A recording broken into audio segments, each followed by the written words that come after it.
नमस्कार मित्रों, आप सभी का अपने यूट्यूब चैनल पर स्वागत है और मैं हूं आपका मित्र नितिन यादव। कामयाब जिंदगी के सभी के कामयाबी भरे हिस्से, कामयाब जिंदगी के सभी के कामयाबी भरे हिस्से, बनता नहीं कोई बिन साहस के सिकंदर, बनता नहीं कोई बिन साहस के सिकंदर, सभी के सफलता के कुछ अलग अलग किस्से। अब हम लोग देखते हैं हिंदी भाषा का विकास।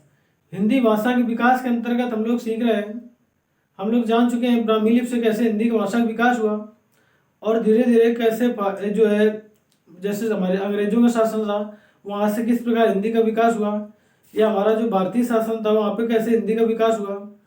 और हम लोग अब देख रहे हैं संवैधानिक दृष्टि से हिंदी का विकास, यानी जो हमारी हिंदी भाषा है उसका संविधान पे किस प्रकार उल्लेख है। तो हम लोग देखते हैं आगे संवैधानिक दृष्टि से हिंदी का विकास। तो हम लोग देख रहे हैं राजभाषा। राजभाषा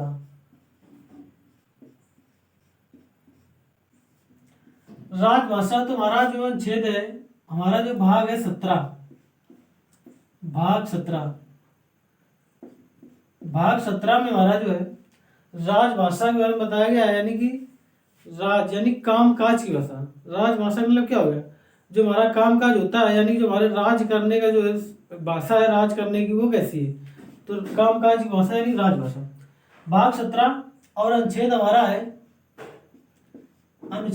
है 343 से अनुच्छेद 351। अनुच्छेद 343 से अनुच्छेद 351 जो हमारा है ये राजभाषा से संबंधित है। अनुच्छेद 343 से हमारा 351 तक ये हमारा राजभाषा से संबंधित है। तो हमारा जो अनुच्छेद 343 है और अनुच्छेद 351, तो ये सभी मिलाकर के पूरे यानी जितने भी अनुच्छेद हमारे 343 से 351 तक ये हमारे केवल राजभाषा के बारे में बताते हैं कि हमारी जो कामकाज की भाषा होगी वो कैसी होगी, इस भाषा का विकास कैसे होगा, इस पर नियंत्रण कैसे रखा जाएगा और इसके लिए नियम क्या क्या बनाए जाएंगे। तो ये सब क्या है, ये हमारे राजभाषा के अंतर्गत जो है अनुच्छेद दिए गए हैं। इस पर लोग क्रम से देखते हैं। सबसे पहले देखेंगे अनुच्छेद 343। अनुच्छेद 343 तो जो हमारा अनुच्छेद 343 है वो अध्याय 1, अध्याय 1 के अंतर्गत हमारा जो अनुच्छेद 343 है, अनुच्छेद 343 तो अध्याय हमारा जो पहला है और अनुच्छेद 343 में बताया गया संघ की राजभाषा। संघ की राजभाषा तो जो हमारी संघ की राजभाषा होगी वो हिंदी या अंग्रेजी, कैसी, हिंदी और लिपि देवनागरी, हिंदी और लिपि देवनागरी होगी। अंकों का रूप, जो हमारा अंकों का रूप होगा वो हमारा क्या देवनागरी लिपि या भारतीय लिपि के अनुसार होगा, या अंकों का अंतरराष्ट्रीय जो हमारी लिपि होगी कैसी होगी, भारतीय होगी। तो अनुच्छेद 343 संघ की राजभाषा के बारे में बताया गया है। क्या होगा, संघ की राजभाषा। अध्याय 1 में हमारा क्या है, संघ की राजभाषा। संघ की राजभाषा यानी जो हमारी संघ की राजभाषा होगी वो कैसी होगी। तो अनुच्छेद 343 बताता है हमारा कि जो हमारी राजभाषा होगी वो हिंदी होगी और लिपि हमारी देवनागरी होगी। राजभाषा हिंदी होगी और लिपि हमारी देवनागरी होगी और अंकों का जो रूप होगा वो भारतीय अंकों के अंतरराष्ट्रीय रूप होगा। भारतीय अंकों का अंतरराष्ट्रीय रूप होगा। कुल मिलाकर सकते हो कि जो राजभाषा है उसके अंतर्गत हमारा जो अनुच्छेद 343 यानी राजभाषा जो है 343 अनुच्छेद ये बताता है कि हमारा जो है हमारी राजभाषा कैसी होगी, हिंदी, हिंदी देवनागरी लिपि। लिपि कैसी होगी, यानी लिपि का मतलब होता है लिखावट का तरीका, लिखने का तरीका। तो हमारे जो हमारी हिंदी उसकी लिपि क्या है, जब भी हम कोई शब्द लिखते हैं या कोई भी वाक्य लिखते हैं तो हम लोग चालू करते हैं इधर से। जैसे लिखा हमने संघ की राजभाषा, संघ की राजभाषा, राजभाषा। तो हम लोग कैसे लिख रहे हैं, बाएं तरफ से लिखना प्रारंभ कर रहे हैं और दाएं की तरफ जा रहे हैं, यानी लिखावट का तरीका को लिपि बोलते हैं, लिखने के तरीके को क्या बोलते हैं, लिपि बोलते हैं। तो इसके अंतर्गत क्या हमारे संघ की राजभाषा जो है हिंदी और लिपि कैसी होगी, देवनागरी होगी और अंकों का जो रूप होगा वो भारतीय अंकों के अंतरराष्ट्रीय रूप में होगा, यानी जैसे भारतीय अंक होते हैं हमारे। इसके अंतर्गत हमारे कुछ पॉइंट उस पर देखेंगे हम लोग। जब हमारी हिंदी का विकास हुआ 1965, यानी 1965 में अंग्रेजी भाषा का प्रयोग होता था। 1965 यानी कि बताया गया इस पे कि 1965 तक जो हमारा 1965 से 15 वर्षों तक 15 वर्षों तक अंग्रेजी चलेगी। उसके बाद क्या होगा, उसके बाद हमारा 1965 के बाद जो है फिर क्या होगा, हमारे जो है जैसे नियम बनाए जाएंगे, जिस तरह से विकास होगा भाषा का, उसके अनुसार हमारे जो हिंदी को भाषा है, मातृभाषा को, उसके अनुसार हिंदी को जो विकास, यानी कि उसके आधार पर हम लोग भाषा को बनाएंगे। तो कुल मिला के अनुच्छेद 343 हमारा ये बताता है संघ की राजभाषा। तो संघ की राजभाषा हमारी हिंदी होगी, लिपि हमारी देवनागरी होगी, और अंकों का रूप जो होगा वो अंतरराष्ट्रीय रूप के अनुसार होगा। अंकों का रूप कैसा होगा, अंतरराष्ट्रीय रूप के अनुसार जो है अंकों का होगा। और प्रारंभ में भाषा का रूप कैसा था, हमारा अंग्रेजी था, क्योंकि अंग्रेजी जमाने में कैसे थे, वो अपना काम काज करने लिए अंग्रेजी भाषा बनाई थी राजभाषा, क्योंकि वो हिंदी जानते नहीं थे अंग्रेज लोग, तो अपनी राजभाषा अंग्रेजी बनाए थे। लेकिन क्या हुआ कि भारतीयों के साथ उनका जो संचार माध्यम कमजोर होता गया, क्योंकि भारतीयों को आती थी हिंदी और अंग्रेजों को आती थी क्या, अंग्रेजी। तो उन्होंने फिर क्या, ये भाषा आयोग बनाया और इस प्रकार कई जो विश्वविद्यालयों की स्थापना कराई, जिससे धीरे धीरे जुड़ सके। तो उसके अनुसार फिर क्या, अंकों का, यानी कि हमारे संसद में प्रयोग होने वाली जो उक्त भाषा होगी वो 15 वर्षों तक तो अंग्रेजी रही। उसके बाद फिर क्या है, 1965 के बाद जितने भी फिर धीरे धीरे क्या हिंदी को लाते गए, यानी जैसे संसद के उसका विकास होता चला गया हिंदी के, तो धीरे धीरे अपनी लिपियों को परिवर्तन करते गए, हिंदी भाषा का विकास होता चला गया। अब हम लोग देखते हैं अनुच्छेद 344। अनुच्छेद 344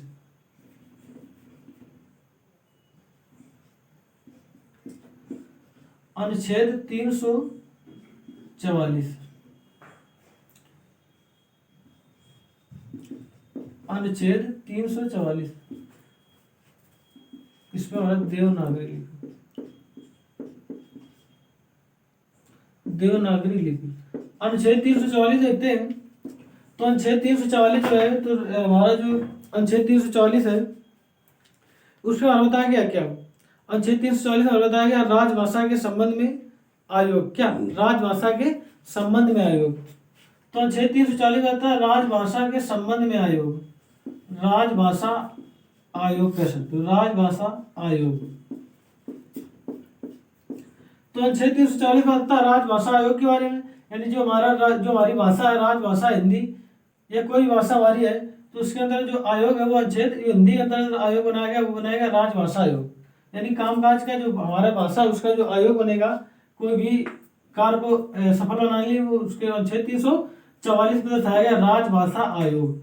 क्या बताया, राजभाषा आयोग। यहाँ पे लिखा देखो आयोग, क्या लिखा है, यहाँ लिखा है आयोग, और यहाँ पे लिखा है 344, अनुच्छेद 344, अनुच्छेद हमारा 344 लिखा है, 344 ऐसे लिख सकते हैं हम लोग।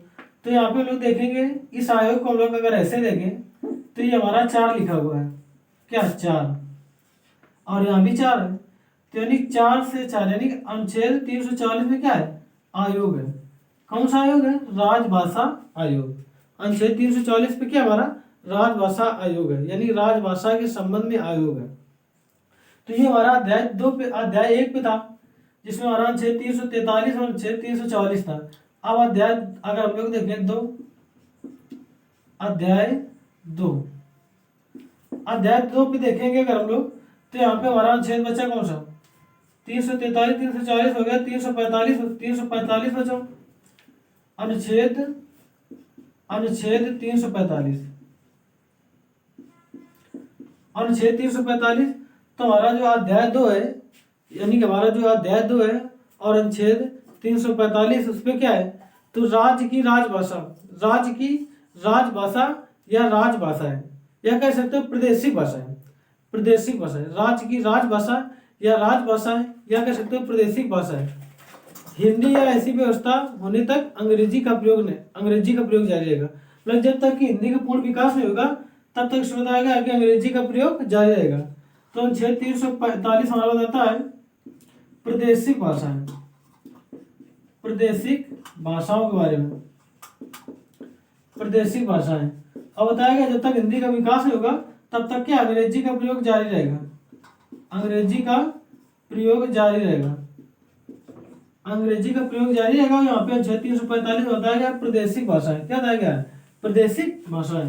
तो यहाँ पे हमारा प्रादेशिक लिखा है, यहाँ पे 5 लिखा हुआ है, यहाँ 5 लिखा हुआ प्रादेशिक, यहाँ भी 5 लिखा है प्रा, और इधर भी प्रा, यानी 5 से प्रादेशिक। अनुच्छेद 345 पे भी 5 है और यहाँ पे भी 5 है, यानी 5 को लिखने में पाएगा पहले और प्रदेश में भी पाएगा। तो ऐसे हम लोग देखेंगे अनुच्छेद 345 क्या होगा, प्रादेशिक भाषाएं, राज्य की भाषा या राजभाषाएं या प्रादेशिक भाषाएं, इनको क्या बोलेंगे प्रादेशिक भाषाएं। अब हम लोग देखते हैं अनुच्छेद 346, अनुच्छेद हमारा 346, अनुच्छेद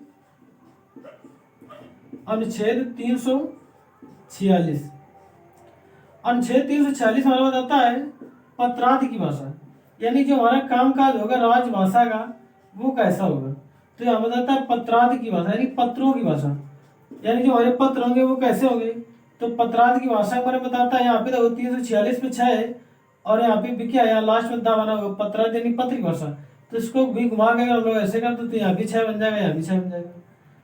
तो हमारा जो अनुच्छेद 346 है वो क्या है, पत्रादि की भाषा, यानी कि पत्रों की भाषा। क्या है, पत्रों की भाषा, यानी जो एक राज्य होगा वो दूसरे राज्य को, जो एक राज्य हमारा है दूसरे राज्य को यदि कोई पत्र लिखता है तो उसकी क्या भाषा होगी, यानी दोनों राज्यों के बीच जो पत्रादि की राजभाषा होगी वो अनुच्छेद 346 के अंतर्गत वर्णित है। कि आपसी करार के अंतर्गत क्या होगा, दोनों राज्य आपस में किस भाषा में पत्रों के माध्यम से सूचना का आदान प्रदान कर सकते हैं। तो ये हमारा अनुच्छेद 346 पे क्या है, पत्रादि की भाषा, यानी एक राज्य दूसरे राज्य के बीच पत्र की भाषा क्या होगी। अब लोग आगे देखें अनुच्छेद 347, अनुच्छेद 347। अब अनुच्छेद 347 हमारा जो है वो जनसंख्या के बारे में बताता है कि कोई विशेष जनसंख्या क्षेत्र है, कोई भाषाई क्षेत्र है। तो हमारा अनुच्छेद 347 बताता है जनसंख्या के अनुसार भाषा,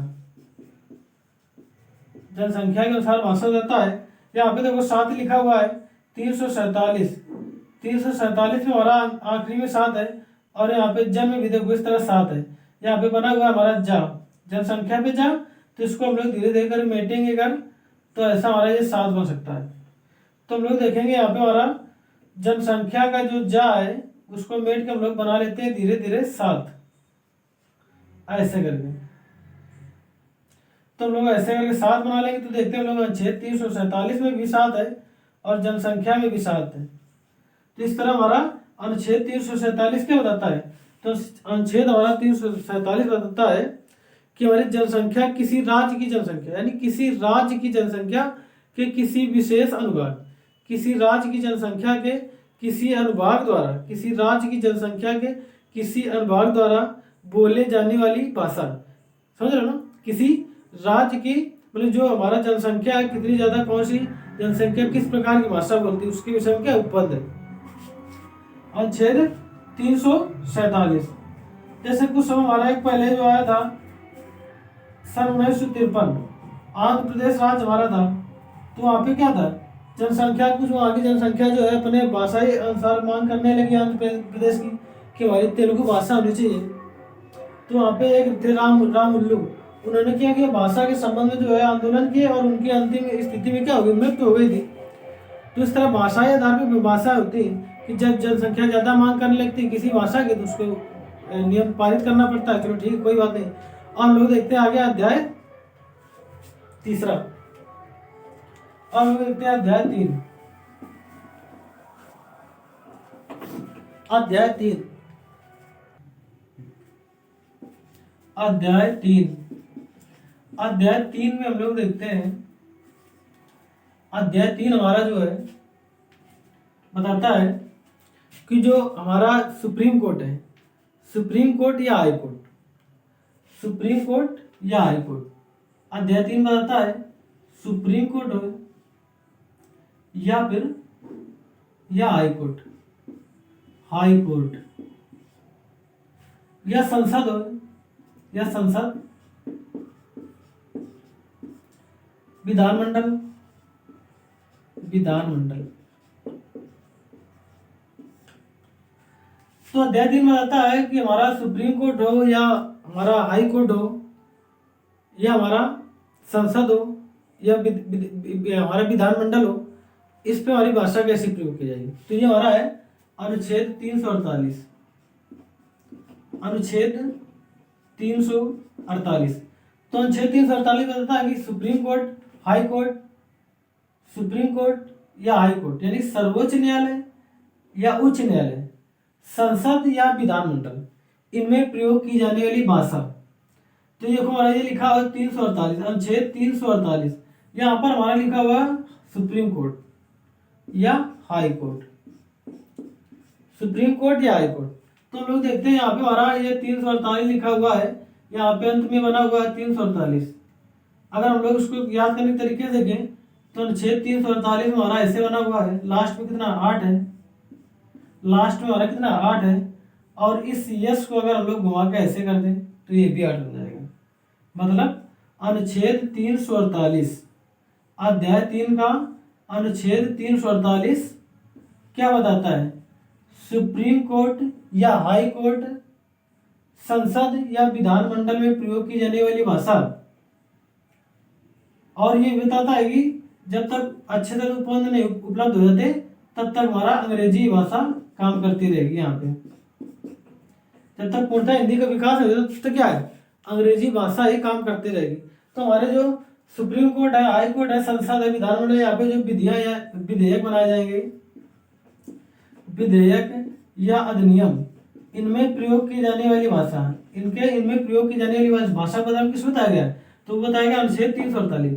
सुप्रीम कोर्ट, हाई कोर्ट, संसद, विधानमंडल, इनमें जो है विधेयक बनते हैं यानी कोई कानून बनता है, कोई अधिनियम बनता है, तो क्या इनमें प्रयोग की जाने वाली भाषा कैसे होगी, इसके बारे में हमारा अनुच्छेद 348 बताया गया है। बताया गया जब तक हिंदी का पूर्ण विकास नहीं होता तब तक अंग्रेजी हमारी जारी रहेगी, यानी काम चलता रहेगा अंग्रेजी से। आगे हम लोग देखते हैं अनुच्छेद 349। अनुच्छेद 349, अनुच्छेद 349, अनुच्छेद 349। तो अनुच्छेद 349 जो हमारा है वो बताता है विधियों के बारे में, यानी कि अपनी राजभाषा यानी राजभाषा की विधियां, राजभाषा संबंधी विधियां, विधियां मतलब कानून, यानी जितने भी हमारे कानून बनेंगे वो अनुच्छेद 349 के अंतर्गत बनेंगे। 349 यानी राजभाषा संबंधी या हिंदी भाषा संबंधी किसी भाषा संबंधी जो कानून बनेंगे वो हमारे अनुच्छेद 349 के अंतर्गत बनेंगे। यहाँ पे बताया गया है हमारी विधियां क्या है, विधि यानी कानून, विधि यानी कानून। तो राजभाषा संबंधी और विधियां क्या, अनुच्छेद 349 के अंतर्गत हमारा क्या है, राजभाषा संबंधी विधियां, हिंदी संबंधी विधियां, जितनी भाषा है उनसे संबंधित विधियों के बारे में कानून जो बनेगा वो बनेगा किसके अंतर्गत, अनुच्छेद 349 के अंतर्गत बनेगा। आगे हम लोग देखते हैं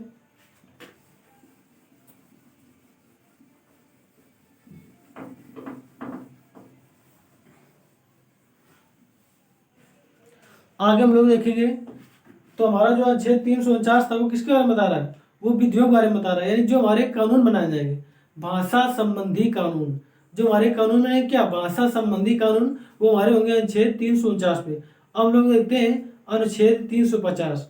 अनुच्छेद 350 तो हमारा इस पे आएगा अध्याय 4, अध्याय 4, अध्याय 4 पे हमारा है अनुच्छेद 350।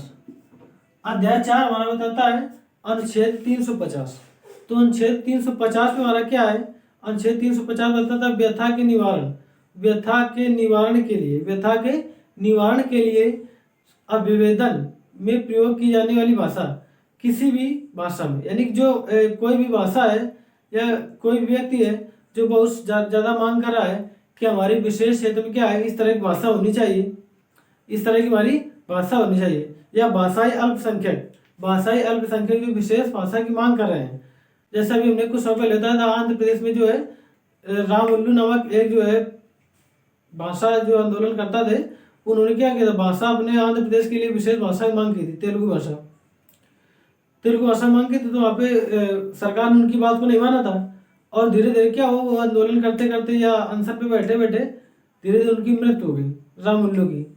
तो उनकी जब मृत्यु हो गई तो फिर क्या, राज्य सरकार ने मान लिया, चलो कोई बात नहीं भाई, या सरकार ने मान लिया कि चलो हम इनकी जो है बात को मान लेते हैं और ये क्षेत्र जो है आंध्र प्रदेश भाषा के आधार पर गठित कर दिया गया 1953 पे वाला जो आंध्र प्रदेश के हिसाब से भी बना दिया और हमारा राज्य पुनर्गठन 1956 है।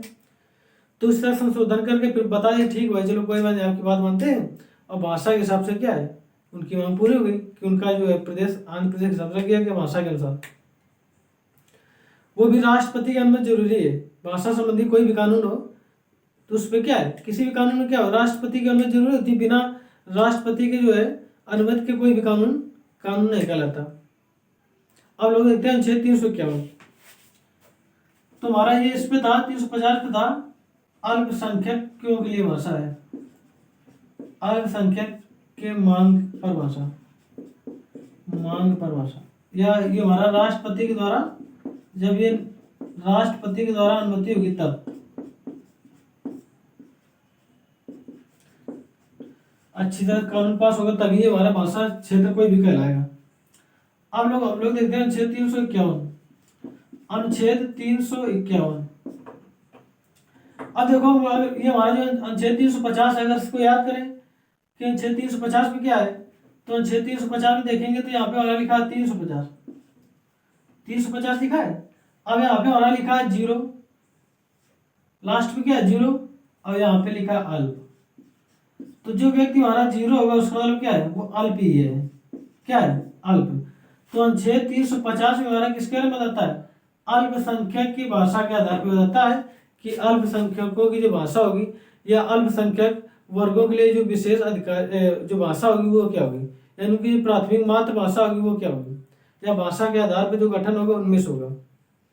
आगे हम लोग देखते हैं अनुच्छेद 351 अनुच्छेद 351 बताता है हमारा हिंदी भाषा का विकास, हिंदी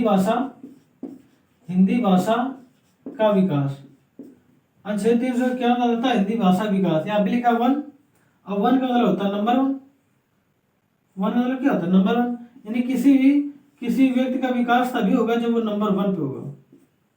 तो अनुच्छेद 351 बताता है हिंदी भाषा के विकास के लिए या हिंदी के विकास के लिए निर्देश या उपबंध कह सकते हो। तो संघ का यह कर्तव्य होगा कि वह हिंदी भाषा का विकास करे और प्रसार करे। हिंदी भाषा क्या करे विकास करे और प्रसार करे जिससे हमारी हिंदी भाषा आगे बढ़े। तो ये हमारा अनुच्छेद 351 ये बताता है कि नंबर 1 यानी कि जो हमारा नंबर 1 पे होगा उसका विकास होगा। तो अनुच्छेद 351 बताता है हिंदी भाषा का विकास, हिंदी भाषा का विकास। तो इस तरह हम लोगों ने देखा अनुच्छेद 343 से 351 तक ये हमारा क्या है ये हिंदी भाषा के बारे में विस्तृत अध्ययन था जिसपे कई बातें जानने को मिली हम लोग। अब आगे हम लोग देखते हैं अनुसूची 8। आगे हम लोग क्या देखेंगे अनुसूची 8 क्योंकि अनुसूची 8 जो हमारी है वो किससे संबंधित है वो हमारी भाषा संबंधित है यानी जितनी भी हमारे वहाँ पे बोली जाती है भाषाएं बोली उनसे संबंधित है। अनुसूची 8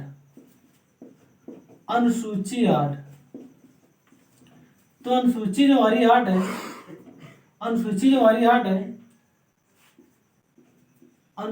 8 ये भाग 17 है हमारा राजभाषा भाग 17 पे।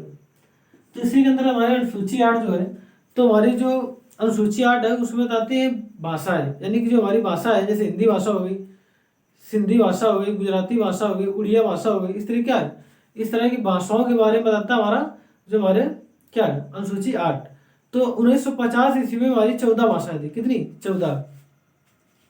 अनुसूची 8 के अंतर्गत बताते हैं कि 1950 में हमारी जो भाषाएं थी वो कितनी थी 14 भाषाएं थी। 1950 में हमारी 14 भाषाएं थी। और जो अगर वर्तमान स्थिति में देखें तो वर्तमान में हमारी अब भाषाओं की संख्या हो गई 22। वर्तमान में कितनी भाषा हो गई 22।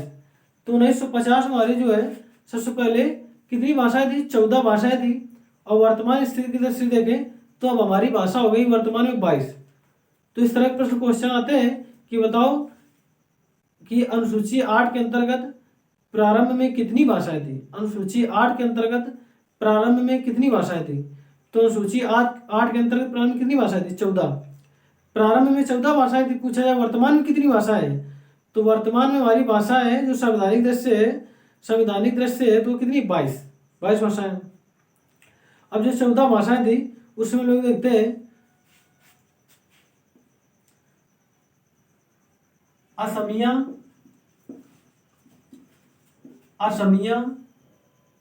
बांग्ला,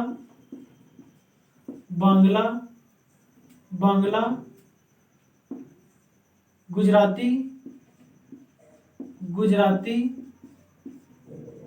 हिंदी। असमिया, बांग्ला, गुजराती, हिंदी। तो 4 भाषाएं जो होगी असमिया, बांग्ला, गुजराती, हिंदी। असमिया, बांग्ला, गुजराती, हिंदी। कन्नड़,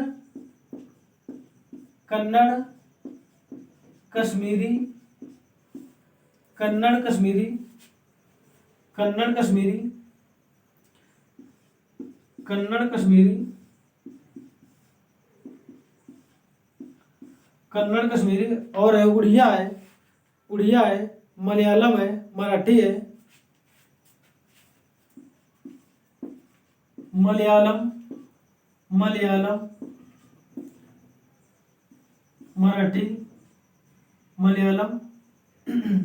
मराठी, उड़िया,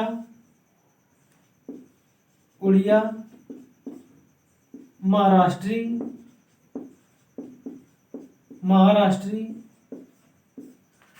मतलब क्या है? महाराष्ट्र, यानी कि महाराष्ट्र है ना, महाराष्ट्री मराठी, यानी मराठी कह सकते हो। तो ये हमारी मराठी महाराष्ट्र के अंतर्गत आ जाएगी। तो जैसे हमारी मराठी है तो मराठी मतलब क्या है? तो मराठी वाली जो है महाराष्ट्र को बोली जाती है। महाराष्ट्र मतलब मुंबई की राजधानी क्या? महाराष्ट्र। तो इस तरह जो हमारी महाराष्ट्र बोली जाती है वो क्या बोली जाती है? मराठी बोली जाती है। जैसे उड़िया बोला तो उड़िया क्या है? उड़ीसा में जो बोली जाने वाली भाषा हमारी क्या? उड़िया है। पंजाब में बोली जाने वाली भाषा क्या होगी? पंजाबी है। उत्तराखंड में क्या? संस्कृत बोली जाती है। तो इस तरह हमारी जो भाषा है वो जैसे उर्दू बोली जाती है कहीं कहीं। तेलुगु बताया आंध्र प्रदेश क्षेत्र में तेलुगु बोली जाती है। तो हमारी क्या है? पंजाबी,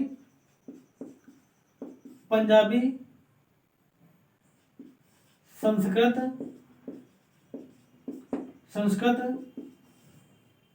तेलुगु,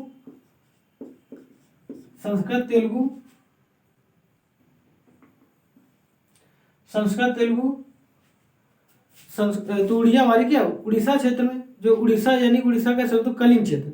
उड़ीसा मतलब क्या हो? कलिंग क्षेत्र। तो वहाँ पे उड़िया बोली जाती है। और हमारी जैसे संस्कृत है ये उत्तराखंड में बोली जाती है ज़्यादातर।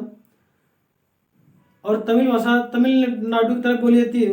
उर्दू बोली जाती है कहीं, उत्तर प्रदेश 2 भाषाएं हैं, हिंदी और उर्दू। तमिल, उर्दू। तो इस तरह हम लोग देखते हैं कि हमारी 14 भाषाएं हैं, जिसमें हमारी असमिया है, बांग्ला, गुजराती, हिंदी, कन्नड़, कश्मीरी, मलयालम, मराठी, उड़िया, पंजाबी, संस्कृत, तेलुगु, तमिल और उर्दू। तो इस तरह जो हमारी 1950 जब था हमारा सन, तो वहाँ पे हमारे प्रारंभ में कितनी थी? तो हमारी थी 14 भाषाएं थी। धीरे धीरे विकास होता चला गया और मांग बढ़ती चली गई भाषाओं की अलग अलग क्षेत्रों से। तो हमारा फिर आगे एक संविधान संशोधन हुआ, 21वां संविधान संशोधन हुआ 1967 में। उसमें हमारी एक भाषा जोड़ी गई, सिंधी। 21वां संशोधन हुआ हमारा 1967 में। यहाँ पे हमारी एक भाषा जुड़ी, सिंधी। तो हम लोग देख रहे हैं जब हमारा 21वां संशोधन हुआ 1967 में, तो हमारी एक भाषा जुड़ गई, कौन सी? सिंधी। तो जब एक भाषा सिंधी जुड़ गई तो पहली हमारी भाषा थी 1950 में कितनी थी? 14 भाषाएं थी। और 1967 में हमारा जब 21वां संविधान संशोधन हुआ उस समय एक संशोधन करके सिंधी भाषा जोड़ दिया गया। तो हमारी भाषा हो गई कितनी? 15। कितनी हो गई? 15 भाषा हो गई। अब हमारा एक आगे संशोधन हो रहा है 71वां संशोधन हो रहा है 1992 में। कितना? 1992 पे, तो वहां पे हमारी 3 भाषा जुड़ेगी। हमारा आगे जो संशोधन हो रहा है 1992 पे, 1992 हमारे आगे जो संशोधन 1992 वहां पे 3 हमारी भाषा जुड़ेगी। कौन सी 3? हमारा आगे संशोधन है जो 71वां संशोधन है, वो हमारा हो रहा है 1992 पे। यहाँ पे हमारी 3 भाषा जुड़ेगी। एक तो जुड़ रही कोंकणी, नेपाली, मणिपुरी।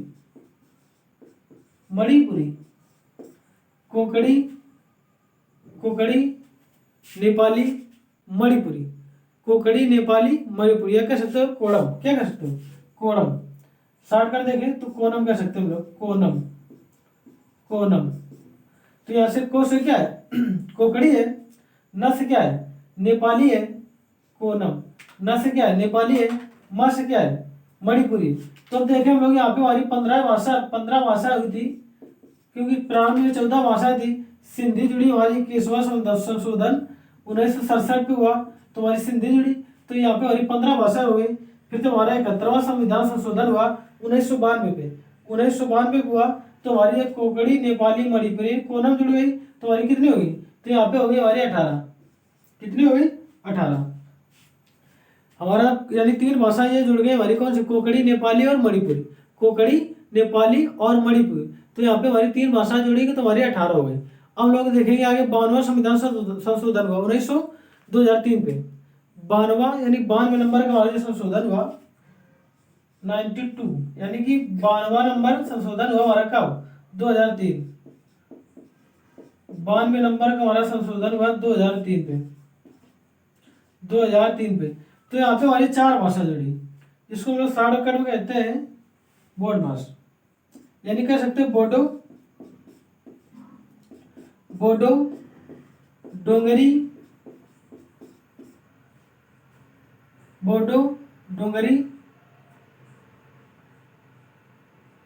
संथाली।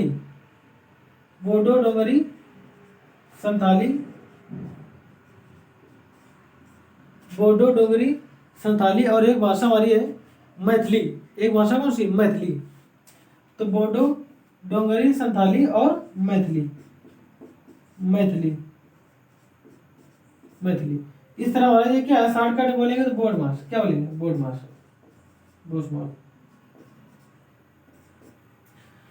तो लोग देखेंगे कि हमारा जो अनुसूची 8 है उस पर जो है भाषाओं के बारे में बताया गया है कि संविधान में लिखित भाषाएं कितनी है या कितनी है। तो 1950 में जब हमारा प्रारंभिक समय था, तो उस समय हमारा क्या है? केवल 14 भाषाएं थी। केवल 14 भाषा थी जो लिखी थी संविधान पे। और वर्तमान स्थिति की दृष्टि से देखें तो यहाँ पे 22 भाषा है। यहाँ से बहुत ज्यादा क्वेश्चन आते हैं, आप लोग ध्यान रखना कि प्रारंभ में 14 भाषाएं भी थी और वर्तमान स्थिति में 22 भाषाएं हैं।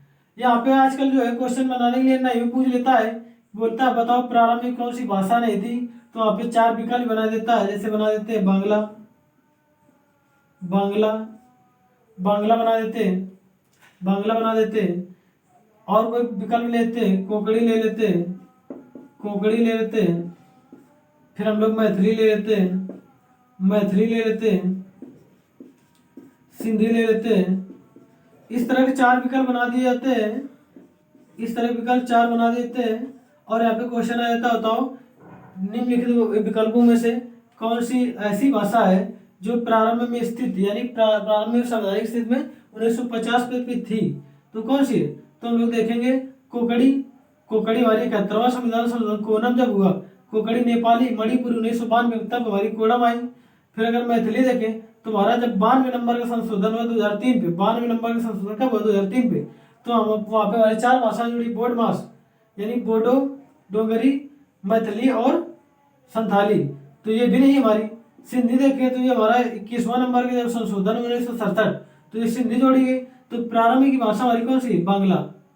बांग्ला, यानी बांग्लादेश की जो भाषा हमारी क्या है? प्रारंभ से तुम्हारी, यानी जो 14 भाषा थी उस पर क्या उपस्थित थी? कौन सी? बांग्ला भाषा। तो इस तरह हमारा क्या है, देखते हैं हम लोग हिंदी भाषा में विकास होता चला गया धीरे धीरे।